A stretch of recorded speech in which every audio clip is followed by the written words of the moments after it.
ஒரு வழியா நம்ம இந்த அடர்ந்த காட்டுக்குள்ளே வந்துட்டோம்.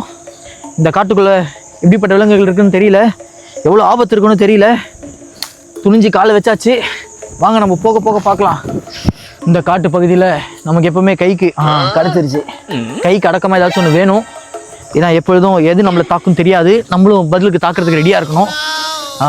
இந்த காட்டில் நல்ல பழங்கள் எதுவுமே இல்லை, அது நமக்கு தேவையும் இல்லை. ஏதாச்சும் தேள் பூரா இருந்தால் சமைச்சு சாப்பிடலான்னு பார்க்குறேன், ஒன்றுமே கிடைக்க மாட்டேங்குது. எனக்கும் வேறு அர்ஜென்ட்டாக பாத்ரூம் வருது, ஆனால் அதை நான் சேமித்து வச்சுருக்கேன், ஏன்னா கழுவுறதுக்கு யூஸ் ஆகும். கொஞ்ச நேரம் ஒரு இடத்துலயாச்சும் நம்ம இலைப்பாரி ஆகணும். ரொம்ப நேரம் நம்ம ட்ராவல் பண்ணிட்டோம். இந்த காட்டில் எங்கே வேணால் எது வேணால் நடக்கலாம். கொஞ்ச நேரம் நம்ம இலைப்பாரி தான் நல்லாயிருக்கும். யாரும் என்ன கூப்பிட்றாங்க, என்ன பாறை பேசுது. ஓ மை காட், காட்டு மனிதன் போய் வந்து போய் அப்படி இப்போ வந்தீங்களா ப்ரோ? இந்த காட்டுக்குள்ள நீங்க எப்படி வந்தீங்க? என்ன நீங்களும் மாட்டிக்கிட்டீங்களா? இது அமேசான் காடு இல்லையா, சீவலி காடு. ஓ மை காட், அப்ப நான் வழி தேடி வந்துட்டேனா? சாரி ப்ரோ, உங்களை அமேசான் காட்டுல மீட் பண்றேன்.